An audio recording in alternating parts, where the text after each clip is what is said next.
I'm kind of like the main person of a feeling of a body people, and the way I talk to my system is through sensations, sensory experiences, right? And then Midnight is the caretaker of a feeling people, and the way they talk to each other is through feelings and emotions.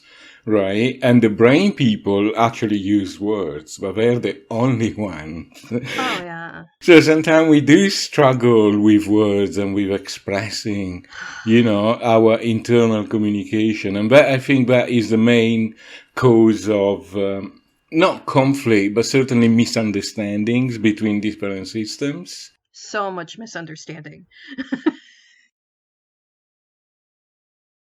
Happy time zone. Every many. Yay. Welcome back to Plural Conversations at the Housemates for Life podcast. We have a special episode today because we have special guests today. Yep. So we are the voices of Jarvis. And we are the Unfiltered Universe. And our guest today... Sorry, we have the Everlifes. No worries. We're so glad to have you. Yeah. Welcome. Welcome to Housemates for Life. Thank you. So nice to be here. I really love your podcast. We all do in the farm. So, Aww. It's actually a privilege to be part of this. Thank you. We're so glad. Because the Everlifes reached out to us. And had a lot to share on our podcast. We will see how much we can fit in one episode. Yes. But we're so glad to have you here and talk with us, have a conversation with us today. And today we will talk about communication, specifically communication in polyfragmented systems. Or polyplural systems. Yes. I know you like the term polyplural, and I think you're much more suited to explain what that means in a bit. We will ask you about that. Sure. But yeah, in general, thank you all, audience, for listening. And I guess we can just get started, right? Yeah. Sounds good. I guess first, maybe the Everlifes, would you like to introduce yourselves in whatever way feels comfortable to you? Okay, so we are the Everlifes, and we call ourselves the fam, because we're kind of a family, big family. And we can be a bit dark sometimes, because unfortunately, it's part of being plural, but we've got many of us have got some dark experiences, and that can affect our sense of humor and the way that we see and view the world. And so, if we make some inappropriate joke, just cut it off. So we identify as polyplural. We prefer the term polyplural because we spend a lot of time internally thinking, we are fragmented, we are polyfragmented, we are so screwed up. And but effectively, our system is very adaptive. So when we talk about ourselves and when we introduce ourselves, we prefer to talk about the positive side of being plural, of being many, and of being a large family. So we prefer polyplural because we are a collection of many plural identities. We actually, we really like that positive sentiment of the term. Like we're not polyplural, but we can imagine this is a more, I don't know, as you say, more positive outlook. Yeah, it's important because, when you say polyfragmented, it's like, oh, poor me, poor us, we are so screwed up. It's like, oh, it's so bad. But it isn't, we love being plural. We've got a lovely family.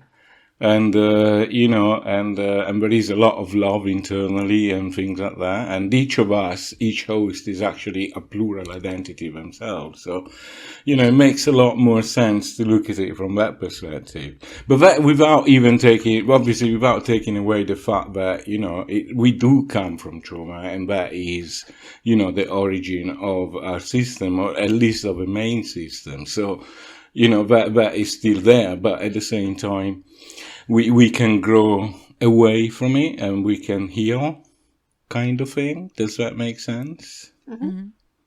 Very hopeful. We try to be. Well, it's just that the attitude, it's like whether or not you're trying or how much effort you're putting in. The framing is there for the effort once it's available. Does that make sense? Yeah, totally. And it's not just about, because also we are not just traumagenic systems. We've also got a lot of subsystems, some of which are paragenic, parogenic, and metagenic. Like, the guys wrote all these words out for me because I get confused between the different types. Sure. So, we are as adaptive as humanly possible. Well, as plurally possible. Yes. Let's not limit ourselves to humanity alone. I like that. Yes, absolutely. Well, not all of our headmates or our subsystems consider themselves human so much. So that's a distinction that we'll make. Oh, totally. Like, our metagenic system is non-humans, and some of our I get confused between paragenic and parogenic. But some of us, like, we got the fog that is like part of us, and we got some skeletons, and we got a T-Rex. Nice. And stuff like that. I was wondering, you mentioned the terms paragenic, parogenic, and metagenic. Can you maybe please briefly describe what they mean? Because I personally, I never have heard of them. Yes. And I guess lots of people in the audience as well. Right. And even if they had heard of them, your take will be important on understanding how you mean that when you talk here. So please do. Sure. Okay, I get confused between paragenic and parogenic, but one of them is people that were formed from kind of daydreaming and from introjects, while the other one is formed of talpas. Okay. Right, and the metagenic ones, they are spirits, or spirit forms. So they are from the spiritual world, not necessarily created internally. Some of them are actually spirits that have come to help us, while others are like, we've got a shaman and things like that. So some others are instead there to help guide, to connect to this spiritual realm. Okay. Thank you for the explanation. Absolutely. So, you already mentioned it, and also I will briefly refer back to the interview we had like over 2 years ago, was it? Or 1 year ago? Oh, goodness. I don't know. When we had the interview with the Unfiltered Universe System, you talked a lot about your experience as polyfragmented or polyplural. I don't know what you prefer now. Oh gosh, yeah, and we don't know. I think the consensus is varied. Under some circumstances, we're going to prefer polyfragmented because that's what we traditionally used and been used to. But some are liking the concept of polyplural, which we were introduced to in getting ready for this episode of the podcast. So thank you, Everlifes, for that. Let's see. Okay, what was the question though? Just how do we? Oh, it wasn't a question. I was just going to say that just a refresher that we talked about polyfragmentation already, and we just recommend to go back to that interview because we think it gave a lot of insight into your experience as polyfragmented or polyplural system. In a time capsule. Yes. Because we've changed a lot since then. Yes. So. And now a smooth transition to the actual question is that so you already also mentioned you're having subsystems within your system, and we as non-polyplural system we find it very sometimes it really goes over our head how your system works, and specifically we're talking about communication today. So what does communication entail for you in your systems? I mean, either of you can take this question if you want. That's for me, is it? Okay, so we got two main hosts, and so one is a functional host, and that's Mave, and then there is me, but I'm the dysfunctional host. And so we're quite separate and distinct. And then we've got different subsystems. We've got about 28 different subsystems. And then we got caretakers that try and link up the two big systems into, to establish communication. So communication, I mean, is tricky, and it does depend a lot on so many factors. There isn't any set method of communication, because it can vary depending on on how we feel one day, on medication, on on any illnesses, and also unfortunately, and it's like, well, unfortunately, I mean, that's how it is, and there are period because for us, and the experience that we have with other polyplural systems is that they tend to have chronic trauma, and that means that there are periods of remissions and periods of relapse. So that too affects how communication works at different stages at different times. So in period of relapse there are higher amnesic barriers, right? And we tend to be like subsystems tend to be close with each other, and not to trigger other members and things like that. Instead, when you've got period of remissions, things are much more open, and it's much easier to communicate between systems. But generally, systems is a lot easier to communicate within a system, and even easier to communicate within subsystems. And when you start talking with other systems, then it can be a bit tricky. I mean, we got different social media accounts. We got, different blogs. We got diaries, and we got like notepads, whiteboards, post-it notes. And we've also got a kind of brain board, so that some information is passed on in some way, so that we get some information about and so it adapts according to the situation, to the circumstances, and to what's happening at any one time. Mm-hmm. Mm-hmm. That's a lot. Yeah, I mean, you got to do it, right? You got to communicate. Communication is key to everything, right? And there are possibilities of co-fronting, being co-conscious, and sometimes just being completely sealed off. So there is a necessity to communicate things through. Like, for example, sometimes you might have someone who is in crisis, and they will be in the front, and there has to be a way for the functional host to know what is happening, right? And similarly, sometimes things happen in life that people inside need to know or want to know, because sometimes it's also about wanting to be part of life, IRL. And so it's quite important that we find ways to communicate, and we do. I mean, and sometimes is quite like, and it's funny when we talk to the psychologists, to the therapists, because sometimes they say, "Oh, how was your week?" And it's like, well, I know we didn't have a good week, but I don't know why. Yeah.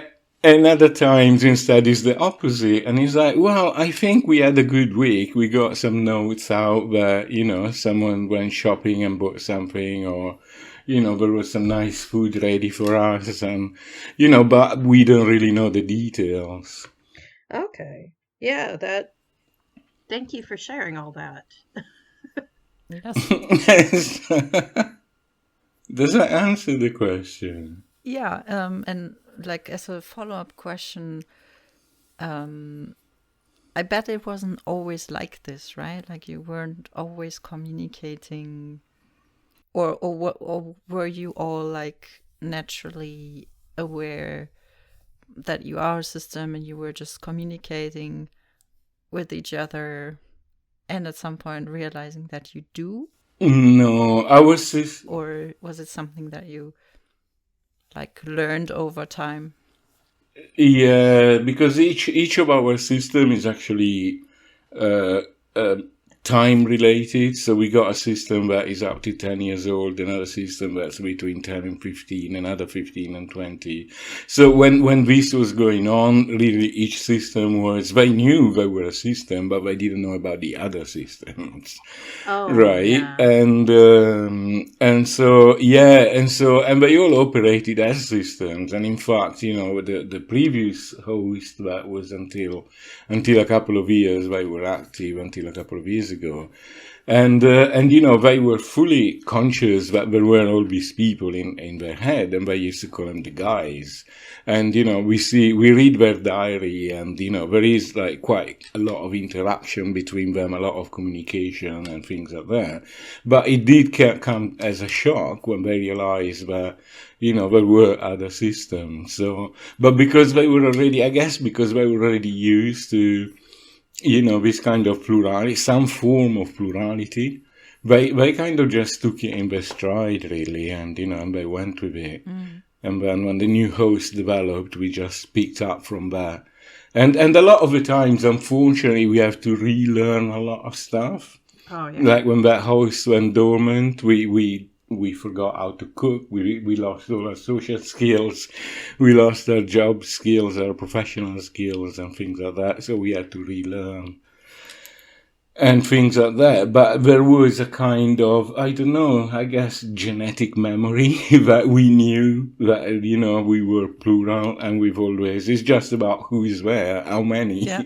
And it's like, so we went from like being 20 to being a few hundred. So that was a bit of like, okay, that's new. Yeah. It's new, but still a bit familiar, right?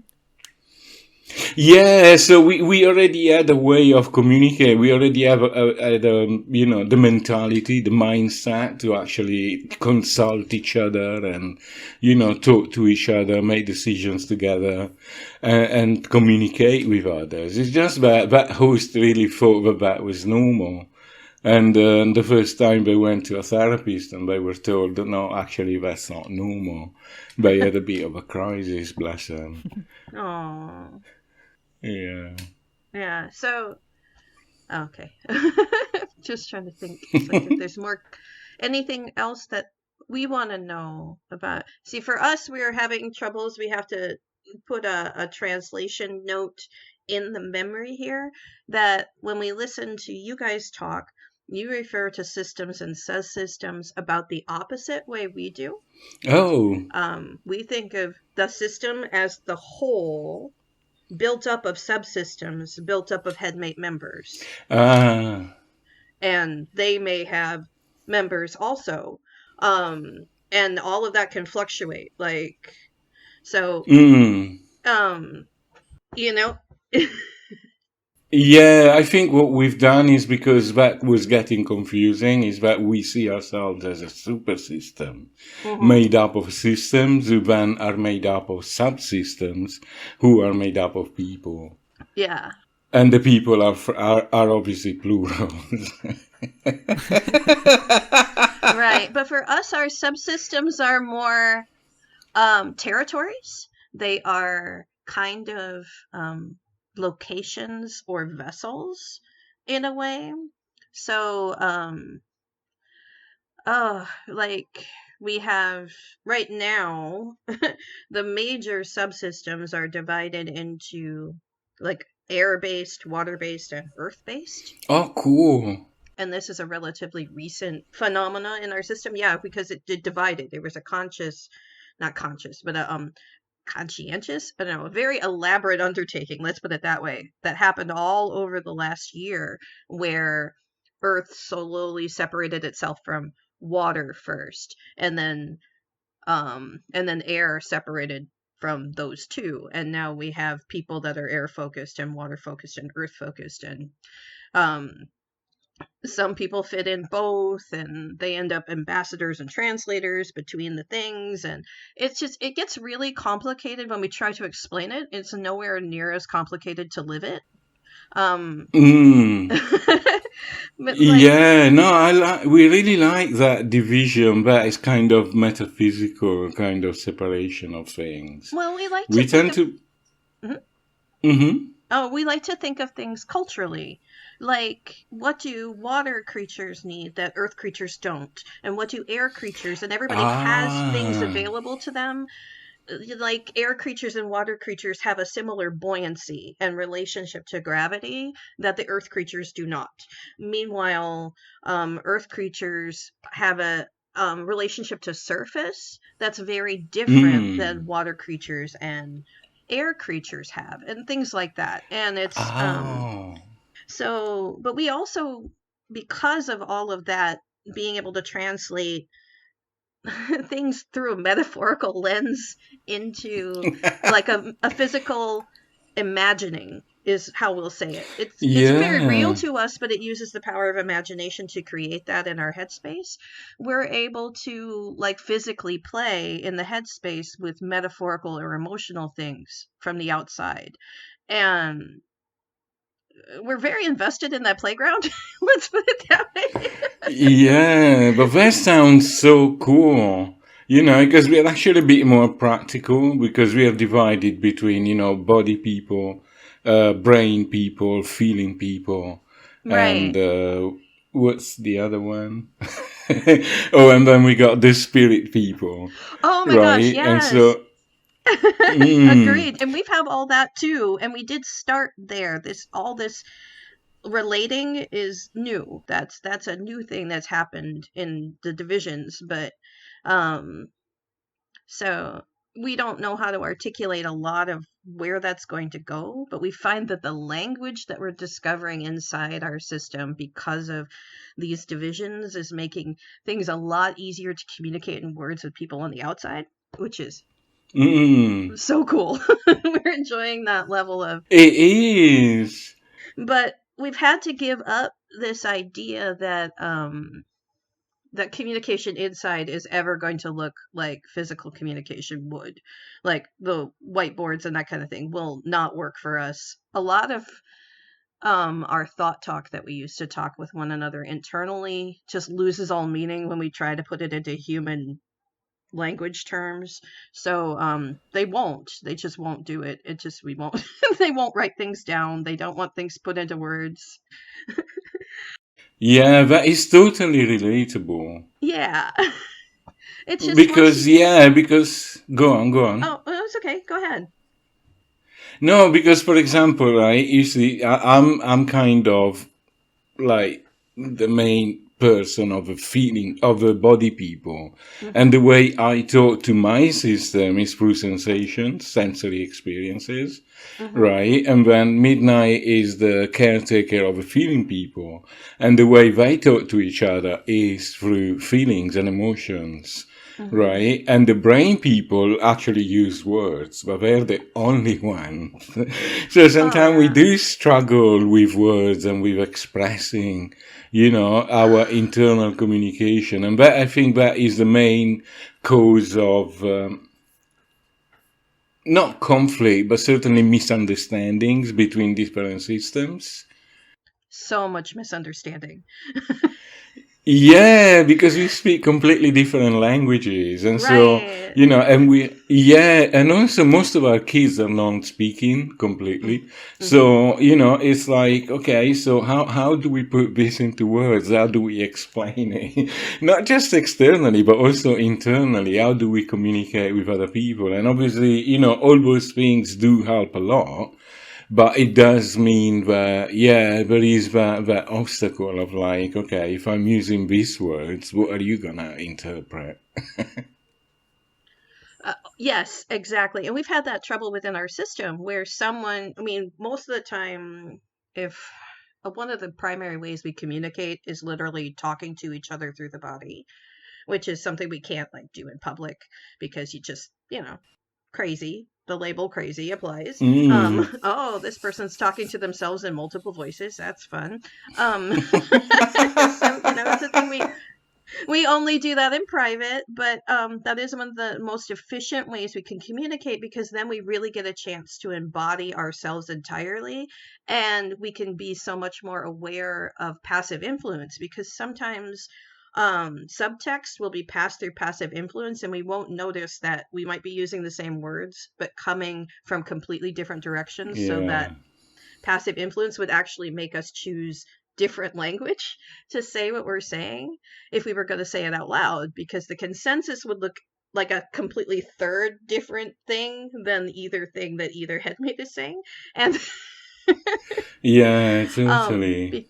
Because the words we choose can often mean sometimes the exact opposite, or not Yes. opposite, but definitely a different thing than we mean together than we meant separately.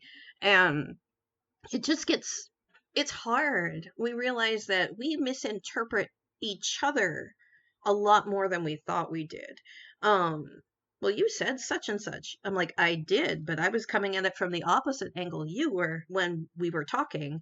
You didn't think about that when you heard me, so you didn't put my words into the context I was actually using for them. You put them in the context of what you would have meant had you said that.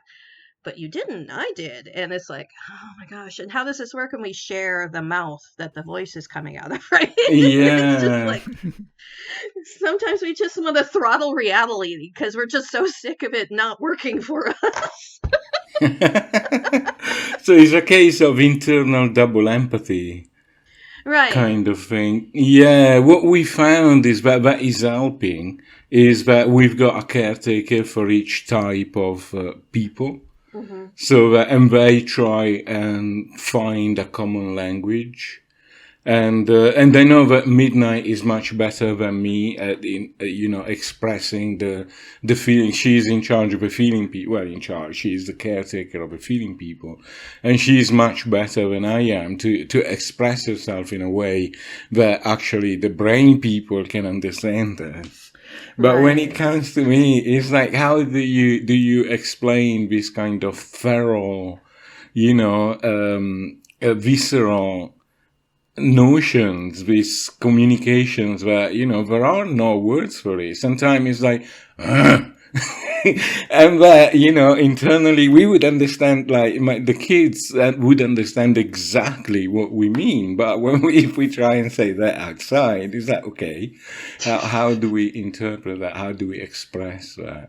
Right. And for us, okay, at the first level where we have people who can speak, who are speaking to people who are communicating or attempted to communicate with people who just don't do words at all, we use, do you know the old movie, The Dark Crystal? No. Okay. Well, anyway. Let me make a note. We'll check it out. It's a Jim Henson movie from the 80s, and it's all puppets. Okay. The whole thing is puppets. Oh, nice. The kids would love that. Well, it's dark. I mean, it's a kind of scary story, so you might want to watch it without them first, and then see if you want to bring them in.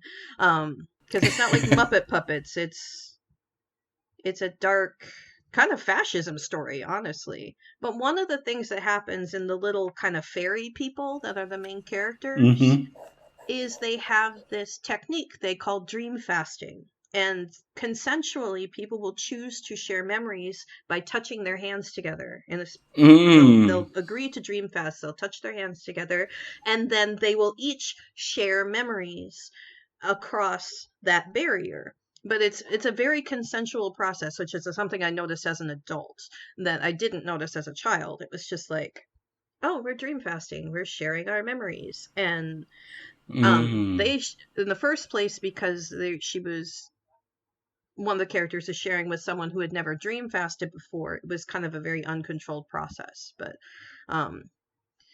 later they made a remake, not a remake, but like a prequel TV series on Netflix that only got one season, so it's completely incomplete. And they explore dream fasting more. But that premise stuck with us as a child. And that's how we communicate with people sometimes, or we use that process. We don't even need to touch anymore to be able to do it, but we can just send whole movie memories as thought talk between people to communicate. So we will just see through their eyes exactly what they're trying to say, and then it's not a big deal. If there needs to be words, then we can find them, and they can let us know whether or not what we're sending back through passive influence of our feelings and all of that match what they're trying to say, and to the best of our ability we make that work. I don't know if that makes any sense, but it does make a lot of sense because, for example, for us, we rely a lot on Theo. Theo is like the main host of the kids, and they do the interpreting, and they understand all these emotions and things, and they're learning. Well, actually, because we got a guy called Grammar Police guy. And they are part of the brain people, and they're the ones that, do the talking, have been doing the talking for us. But unfortunately, they don't get it right because exactly that problem of words not being right. right. And so Theo has started learning to write and to express themselves verbally. And so we rely a lot on them. And, and they do much better than I ever could. Because, even now, I'm still relying on Grammar Police guy to help me speak now, right? I see. Yeah. Because I'm in front, and that's a thing with our system too, is like our amnesia barrier is like very close to the front. Like everyone can, and it's one way, the major amnesia barrier. So I really can't think too much about what the experience of non-fronting headmates are too much when I'm out here. So I know they're back there, and I know they're doing their thing, but but yeah, we do have people that, like, we're in professional mode right now. We're going to be using, professional language and that kind of thing. That just keep us in the realms of acceptable, but certainly not consistent from a singlet perspective, if that makes sense. Yeah, that sounds yeah, go on, sorry. Oh, it's just, we were going to get into the we forget that other people, you can use names across that barrier. Like if that person has a name, or that, if I know who's on duty doing that job today, I don't know. I just know the job's getting done. Does that make sense? Yeah, totally. I mean, for us, we've only got about 20, 30 people with names, and the rest of us don't even have names.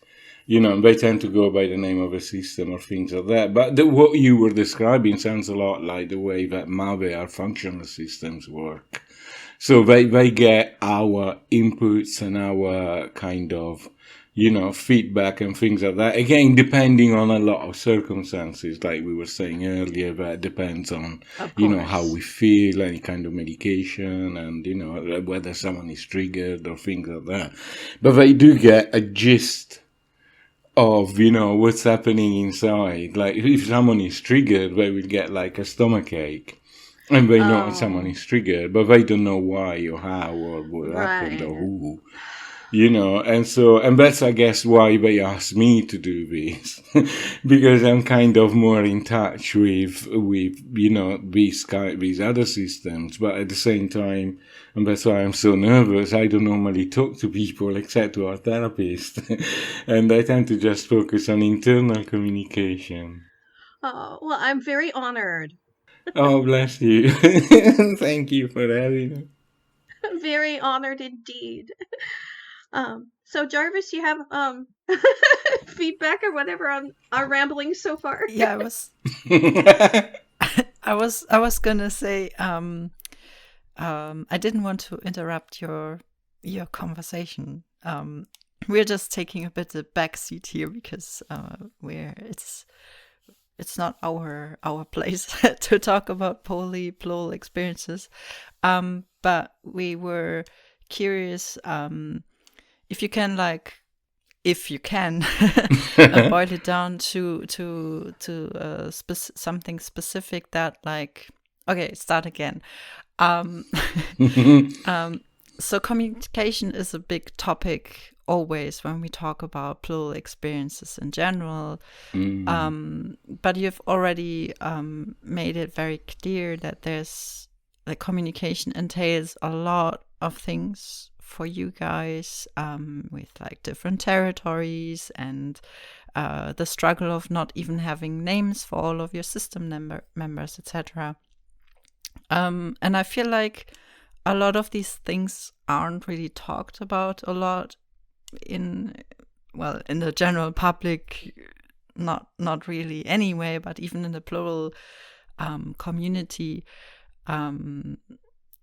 communication is held very general and, like, yeah. Oh, we just want to say, it warms our heart that you guys noticed that. Because it's like, yeah, we do kind of feel like we have to sit back a lot in plural conversations because our experience is just so not relatable when you're talking to systems that don't have subsystems, or everybody has names, or they're, like, worried about people that don't have names, or any of that stuff. So anyway, I won't interrupt anymore. I just wanted to go "aw" and explain why. Okay. I will allow it. Okay. We feel like that too a lot of the times, we do take a step back and it's like, oh, that's not like, and someone says, oh, this person, that person, is like, well, for us, when we say a name, we actually mean around 20, 30 people, right? And they have all got one name because we're part of the same system or subsystem. And it's like, so, okay, I better not interject in this conversation because I will not make any sense to anyone. Sorry, I interrupted you, Jarvis. You go for it. No, it's totally fine. That's why you are here, that you can speak about your experiences that you usually don't get to talk about. But our question is, like, what would be the one thing or the main points that you would like other systems and also other singlets maybe know about your polyplural experience with regards to communication that you feel like isn't really talked about a lot or overlooked a lot, or is, like, just so very different, fundamentally different from other plural experiences that you would like to let people know? Oh, okay, the guys have left me some notes about this. Yeah, take your time. I think for us, sorry, shall I go first or do you want to go for it? Yes, please. Okay, so we got, I think, like, there are three things for us that are quite important. And one is that, you see, there is this thing about the AMP. Someone has to be the AMP, the apparently normal part or person. And it's like, we reject that because it's like, and that's through request of the kids. Because they say, please don't try and be normal. You are, as neurodivergent as they come. So, just be authentic, be, our presentation outside shouldn't be to try and be normal. It should be to try and represent us as a collective, as a neurodivergent collective. Right. And I think that is very important because a lot of people think, oh, I have to be normal. And we used to do that. I mean, Archie, the previous host, was really obsessed with this. Right, so we know from experience, but it doesn't work. It only leads to burnout. It only leads to internal conflict. And even if it's not necessarily, conflict with anger, but it does mean that people get overlooked, they get ignored, and even if it's not intentional most of the time, it's just a necessity to try and be normal, which is not different from being a singlet neurodivergent person and masking. It's just that instead of of harming just one singlet, we are harming, hundreds of people inside. Right. And then I think another one is delegation. So it's like trust whoever trusts someone to communicate through, their friends, because we have like groups, and okay, we call them systems, subsystems, but it's really just groups of people that have got a special connection, so, and it's okay to just, someone that is in charge doesn't have to know every detail or everything. And it's okay to pass things through, to let things go, and to say to someone else, okay, and this is what we do even for when making decisions. Like, for example, if we have to write a letter or to make an important decisions, there will be a document open on the desktop where the various hosts and caretakers can write on behalf of everyone in their systems and subsystems. Right, and that's but other time, and that leads me to the next thing, is really trust and privacy. Is about understanding that, we have to trust each other. We have to trust one another, no matter what happens. And if we create a loving and caring environment, then no one will ever act against the system. And if they do, it's going to be by mistake, and they will be willing to learn. But also privacy is like, sometimes, and especially talking about trauma and talking about therapy and things like that, hosts and functional people don't need to know everything, at least not all the time.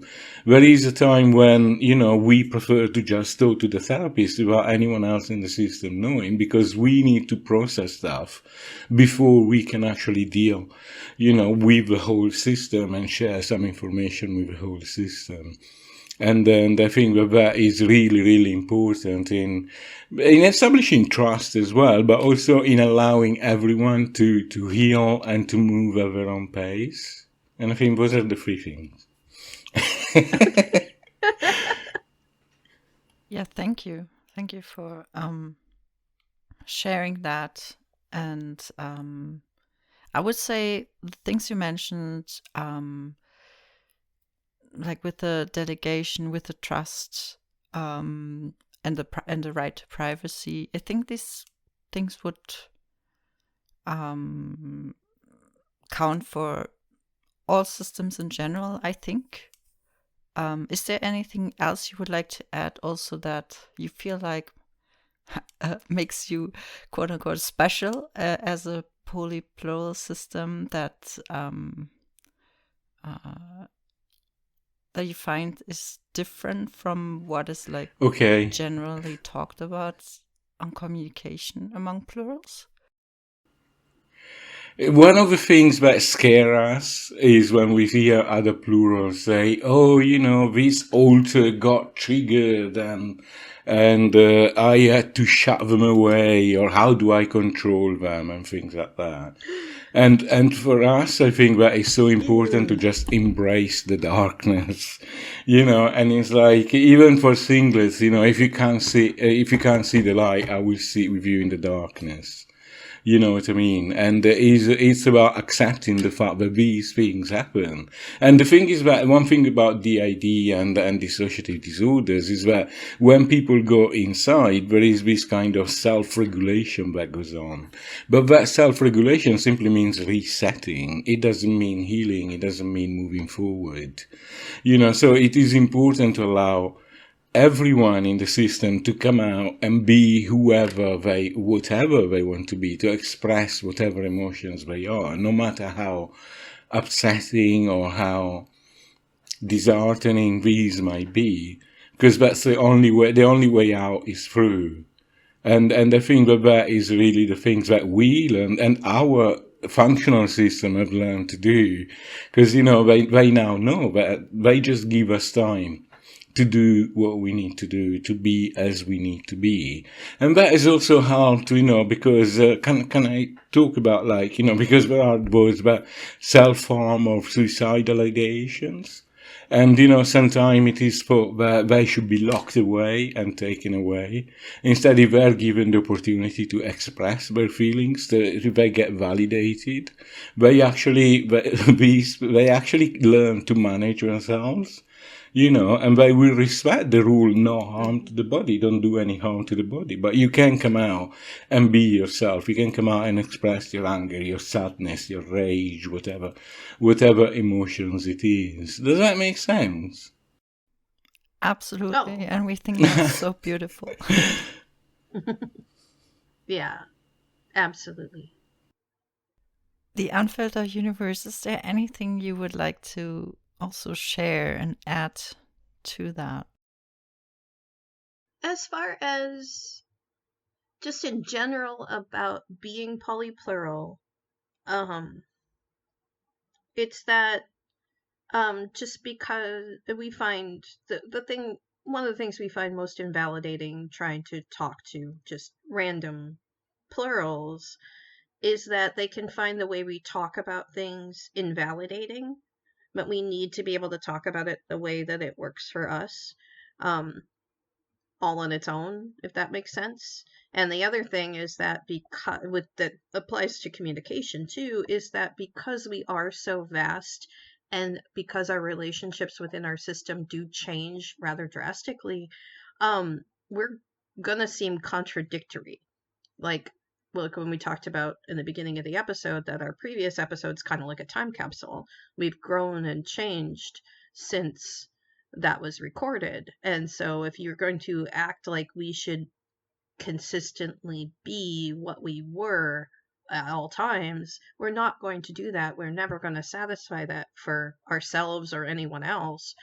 And we may sound, hypocritical, indecisive, all these kinds of things, because we do hold very strong but not necessarily synchronous opinions about a lot of things. And that inconsistency is really hard for people to hold space for. It's really isolating as a polyplural person, which I'm liking that term more now that I hear it out loud. And I'm going to be honest, and mostly it's like we don't mind the idea of fragmentation because it's like, oh well, pieces are neat, it's like, well, this one does that and that one does this, and then everybody doesn't have to be everything all the time. It's nice to be able to compartmentalize, but then we think about gamers using that as like a gun term. Like, I don't like that. I don't like that at all. It's like, I don't want to hurt people just because I might have sharp edges. That's not fair. And so anyway, so that's the thing about, language when you were going to use human mouths to talk to people, is that all our words are going to mean more than one thing. We'll always be able to be twisted, taken out of context, and it's, I guess that's the other thing about plural communication is we understand at all times that we are going to be misinterpreted. Yeah. And that we have no control over how we are perceived. And I know that's a normal thing, but for us it's like, yeah, you get to see the hand puppet I'm putting out here to talk to you, but there's like a whole universe outside of that hand puppet trying to tell you everything that we are perceiving out here through this tiny little window in this little human mouth that we have to talk to you. And we have to truncate, our experience into these words, and they don't convey anywhere. They convey so little of the richness of what we experience, and it's so frustrating having these limitations of time and language and and then the barriers of communication and culture and all of it. And it's just like, I'm static in the world and I love it and I hate it.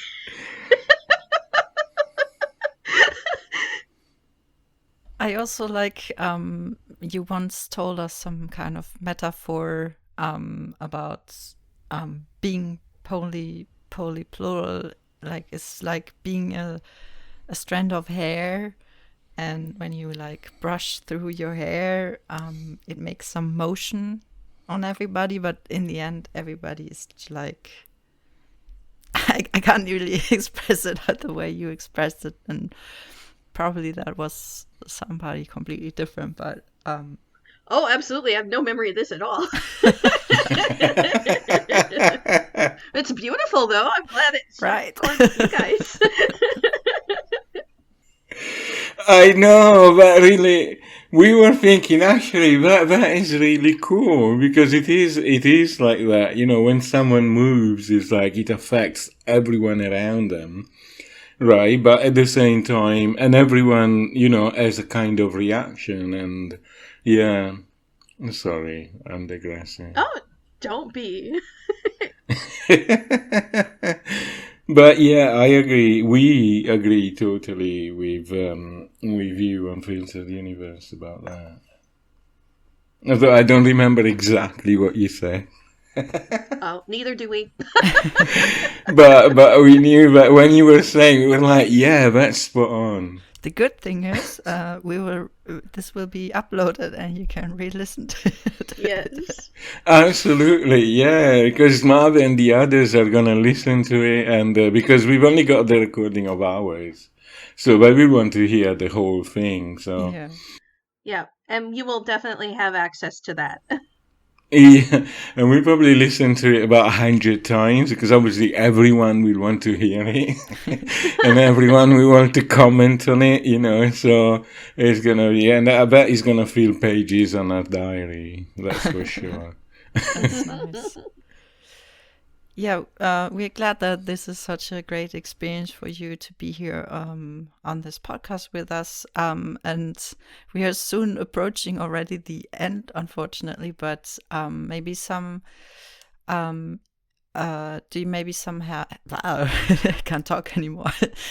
Do you maybe have some final words to the audience? Like, I can imagine there may be other polyplural or polyfragmented systems listening who maybe newly discovered or long discovered, but still maybe have some struggles with their system and system communication. Is there any advice that you would give polyplural systems out there? Yeah. Just love everyone in your systems, even the persecutors. Because everyone is worth something. Everyone has got something to contribute. But also, when you give love, you receive love. And it's like one of the things, and that's again going back to, when we hear other systems, they say, oh, this altar did this and this altar did that. I'm so angry. And it's like, and that's usually the AMP or, the main that says something like that. Right. And instead for us is kind of the opposite. And that's maybe why we find it a bit shocking because a lot of the times we get really angry with Mave and that lot because they're very functional and, they're very distant from our feelings, our emotions, our experiences. And they trigger us a lot of the time. But instead of locking us away, when we say, I'm really angry with you. And sometimes the kids will say, I hate you.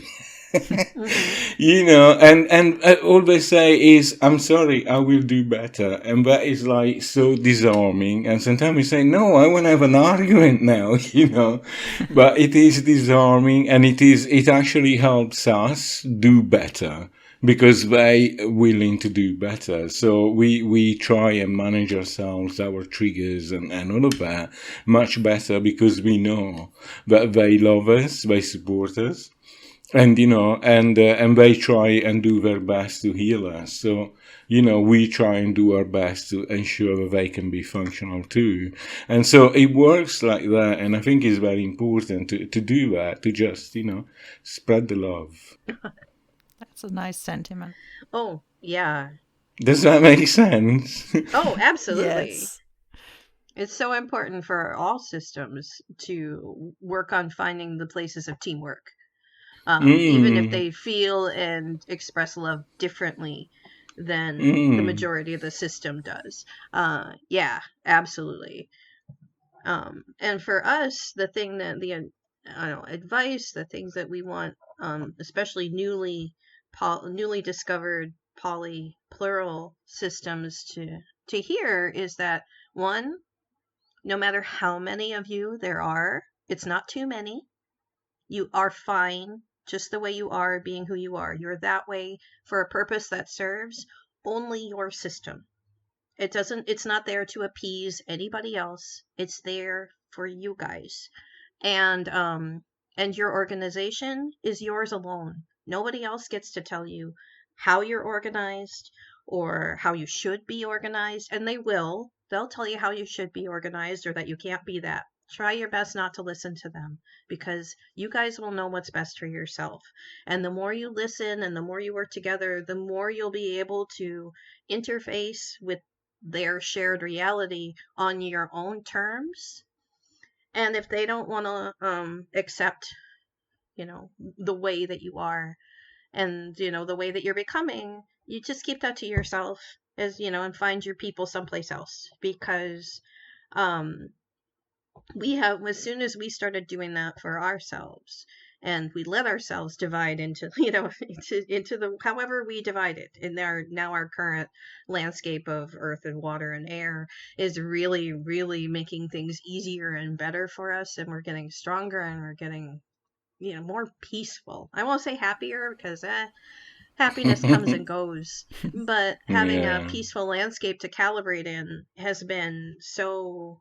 The storms lessen now, because we can find our own calm, because we're allowed to vibrate however we vibrate and be whoever we are, and not let anybody else's attachment to how they see things influence us in that way. Like, they can have their opinions, but that's just not going to change us anymore for the most part. We are human based, because we live in a human vessel. So much, but it's really important that you let yourself be, even if it's nothing like you've ever heard anyone else being before.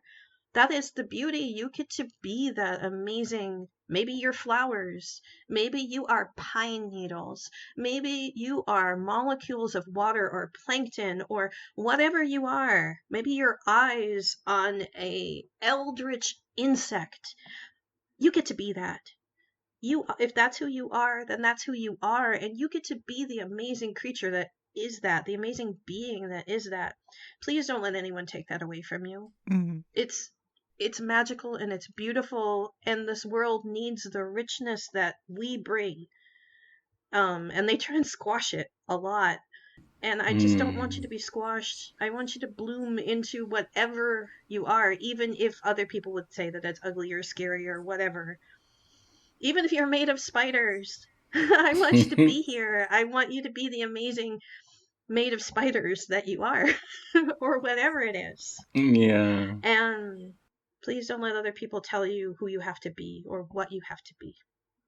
Because we found that absolutely, one, not to be true, and two, just devastating to try and take on. And we don't want that to happen to any of you. Thank you so much. There we go. That's what we have to say. We love that. We really love that. Yeah. And the Everlifes, you sent us some notes beforehand, and I think the final sentence somebody wrote down. I think that's really beautiful. Do you wanna say it out loud? Well, be proud of who you are. You exist, and that alone is a revolution. Yes. Mm-hmm. Yes. So much yes. So nice. Cool. But you see, that's something Mother wrote. But you see, that's why we love them, because they're so inclusive. Mm-hmm. I think inclusiveness is a talent that a lot of polyplural people, polyplural systems have, because you have to. It's just like, if you don't want to spend every bit of your energy always fighting, you have to be inclusive. You just have Absolutely. And like you were saying, it's about inner peace, isn't it? It's not about happiness. It's not about, it's about being okay inside, and then things get better. Gets you out of that reactive layer of life, right? You get to sit back and have things happen, and then you choose how you want to react, but you're not living in the storm. You're not living in the reactive layer anymore. Totally. so nice. We want everyone to find that, whatever that looks like for you guys. Cool. Yeah. And with that, I think this makes a really nice wrap up for this episode. I'm really sorry the time just runs away all the time for these recordings. I think you guys have so much more to say and let the world know, and hopefully in future episodes we'll cover all of that. Maybe not all of it. Doing it just breeds more, so it'll never end. Yeah, true. Well, that's the beauty of awareness. It grows. Right. Exactly. And thank you so much, Jarvis, for thinking of this idea. It's been an amazing conversation. I'm really happy we did this. Yeah, thank you for having us. Well, thank you to the Everlifes for reaching out to us and being our fans for this long time. And we really love your podcast. It's Thank amazing. We tell everyone, but go and subscribe. Aww. And yeah, thank you so much for reaching out. And if you in the audience also feel like, oh man, I want to be here on this podcast, I also want to talk about our experience or a topic that you're burning to speak up about, and you want everybody out there hear about it, feel free to reach out to us.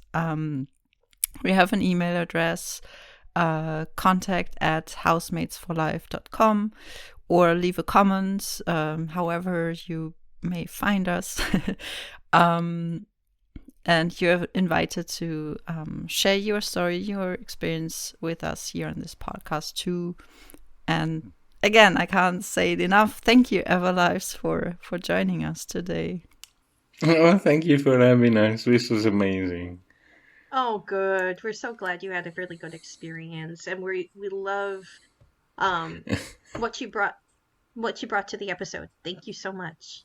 Thank you. Yes.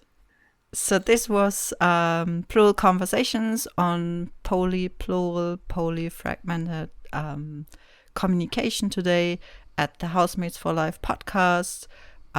We were I always want to say the unfiltered universe. No, we are the voices of Jarvis. And we are the unfiltered universe. And we are the Everlifes.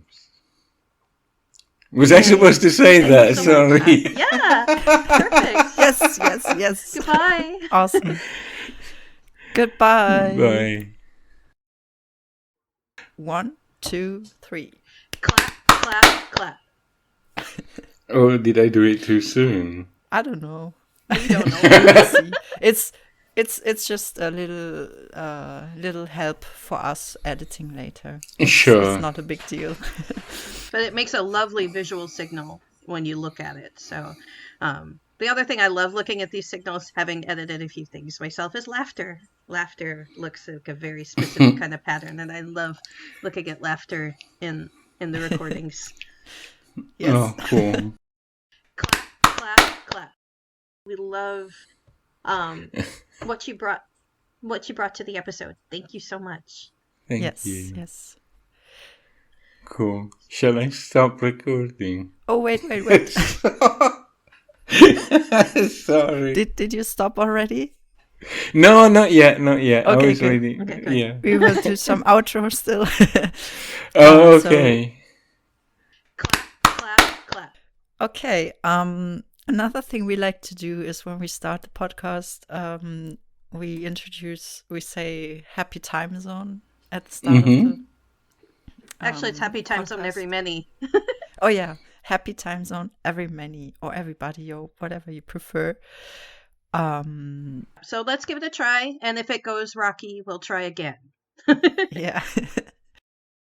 Awesome. And then we will just start. I will just start with the episode and we will see how it goes from there, I guess. And we'll wing it. Yes. Yes. Okay. Clap, clap, clap. Goodbye. Bye. Now we can stop recording.